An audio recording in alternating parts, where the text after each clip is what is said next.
guys, it's Lanvin with A1 Comics. I have the great privilege to go over some really premium, astonishing, exciting books today that we've acquired over the past about 3 to 6 months.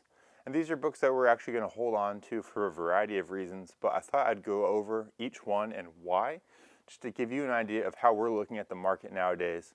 And maybe some of this information can help you look at the market and decide on the books that you want to pick up and maybe hold on to as well.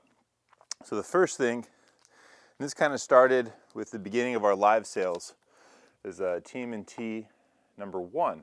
This is a third printing, but every printing of this book is just skyrocketing right now. If this is a book that you can purchase even at market, or if you already have it, this is a book I would advise holding on to for the near future. The sky seems to be the limit at this time. It's a black border book on the front and the back, so anything in high grade is going to be in extremely high demand. There were only 3,000 copies printed of the first printing, and then the other printings are desirable for a variety of reasons. I have 2 third printings right here, and I also have a 5th printing. Now the 4th and 5th printing are both comic book sized instead of the original kind of odd magazine size. And they are also desirable because they are so different. They feature wraparound covers and unique art. The 4th printing is significantly more colorful than this one. We did just get one in, but it's not graded yet. This is a 9.0 with white pages, but still very high demand. Keep an eye out for these books. And it's good to get familiar with all the printings of the early Turtles books. Issues, I think 1 through 5 certainly have variants, and they're all varying levels of difficulty to find. And especially also the variants that look the same, because the 1st, 2nd, and 3rd printing of issue 1 all at first glance look the same, so you have to know what makes them different. Another book that has seen some huge changes in the market even recently. This book has been at the top of the pile, really second to none, but very similar to Giant Size X-Men 1 and ASM 300, just been at the top of the pile for years and years and years, is still seeing record gains. I believe a couple days ago, maybe sometime last week, the 9.4 set a new record on Heritage Auctions at $16,000, and that was a blue label. So we're going to see rises in the 9.6, the 9.8, and all the way down as well, since that's such a huge increase. I believe the previous record was in that 12 to 13K range, so just a massive increase. You could look at it as an outlier, but it typically gives buyers and sellers reasons to push their books up at least a little bit, if not a lot of it. Again, this one has a triple signature: Stan Lee, Lanvin, and John Romita.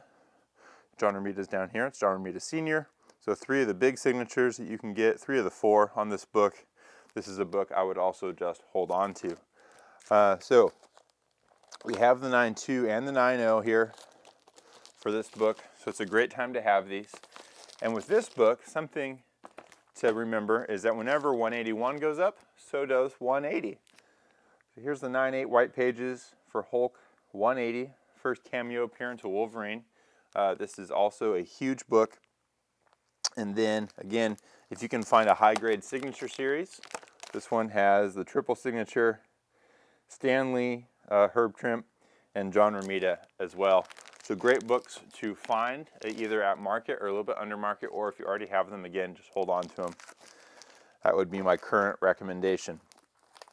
Other books to look out for: high-grade newsstands. This is a New Mutants 87, 9.8 white pages newsstand. This is a 1990 newsstand, so about 15% of the market at the time came this way. But again, these were not sold in comic shops. They were sold next to newspapers, out on the street, or in bookstores like Barnes & Noble, other places that didn't focus on comic books, and where you had a lot of people kind of browsing, picking things up, putting them down, and not treating them as well. So the high-grade newsstand is a commodity that's going to become more and more scarce. These variants are definitely driving prices upwards, so it's another great thing to keep an eye out for. And I would say it's not quite in its maturity yet as an investment, so if you can find them, buy them, hold on to them. It's a good way to go. Also, anything high grade from the 60s. Here's a 9.4 white pages. Fantastic for 67. These books just, they don't come by very often at all. So if you can find even filler, it doesn't have to be a key, but even filler for runs for Silver Age or DC 10, 12, 15 centers, high grade with white pages, I think that's a no-brainer. You can definitely feel good about purchasing those, even at full market, whenever you can find them. Another good example is this, of that, even 1979 Hulk 234. It's a minor key, but it just has brilliant colors, 9/8 white pages. You can't go wrong. Highly recommend. What else do I have in front of me? So besides Turtles, Star Wars has been the big surprise this year. Not really a surprise because of the show, but again, to see it travel so far in such a short amount of time as far as values, demand, and of course, I mean, the supply hasn't changed, so it just means the prices go up. Star Wars 42, huge book, 9/4, white pages. I would get this book in any grade, but again, high grade with white pages is great, especially with the dark outline on the cover here. Another book, if you can find it, so Star Wars #1, it was not a low print run, but there is a 35-cent variant for it, which this is. Those are extremely hard to find. They are expensive in any grade, but of course, as it goes up, you can compare them. If you want to look at Go Collect or GPA analysis and compare the 35-cent variant with the regular release, there's a huge price gap. So definitely keep an eye out for those. Amazing 129 has always kind of been up there with the 181, the Giant Size X-Men one, as well as the ASM 300. Not quite at that level, but right under. Of course, Punisher is a huge character. It's his first appearance. And this right here is a Mark Jewelers 9/2 off-white to white pages. I believe this is the highest graded Mark Jewelers variant for this book, which makes it very exciting. Even though it's not a 9/8 or a 9/6, it's still the highest graded with that classification. And Mark Jewelers represented about 5% of the original distribution. That's something cool to keep in mind. Another record set recently on Heritage Auctions was Daredevil 1, 9/6 for, I believe, over $100,000. This is an 8/5. We've been talking about this book for years as being extremely undervalued in the market when compared to X-Men 1, Amazing 1, FF1, etc. I think we're finally starting to see that tide turn, or tide change. And again, if there's a huge record set for any grade, all of the grades are going to go up. So the 9/6 for 100K, I believe the previous record was in the 40s. So more than doubling what the market is willing to do for high grade copies. You're going to see all of them go up. They may not all double, but they will certainly feel the effects of that recent sale. Let's see. I watched this movie over the weekend. Tomb of Dracula 10, first appearance of Blade, 9/8 white pages. Any super keys, 9/8 white pages, no brainer there.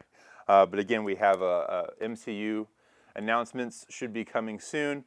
In the next 2 years, we're probably going to see an MCU movie featuring Blade, and who knows, maybe Dracula as well. So these are great books to hold on to for that kind of 3 to 5 year. Or if you really want to get in and out, I recommend the week before the movie comes out is a great time to sell a book like this. Now with video games, Sony, everything Spider-Verse, these two have been great. We got the first and second print of Ultimate Fallout 4. In any grade, these are great. These ones were actually in the poly bags up until about a month ago. We chopped them out and had them pressed, I believe, and sent off to CGC. CGC is a little friendly with grading this book since it's a dark frame and has a darker ad on the back. But again, anything Miles Morales is huge, and of course this is his first appearance. And if you notice, the second print features a different cover, and it's just in the sense that you can actually see his face. So it's pretty easy to tell the difference, but then it's really cool to have both since they do look different from each other. Other than that, there is tons out there in the comic book world. It's really an unprecedented time for the markets, for the demand, for the popularity, really for everything, even despite what a weird year we've had. But again, with all the movies being set, kind of pushed back We're waiting for more announcements. These are the kinds of things that are surfacing at the moment, so definitely keep an eye out for them. Thank you so much for joining me. I really appreciate your time. And if you have any questions, please DM us. Take care.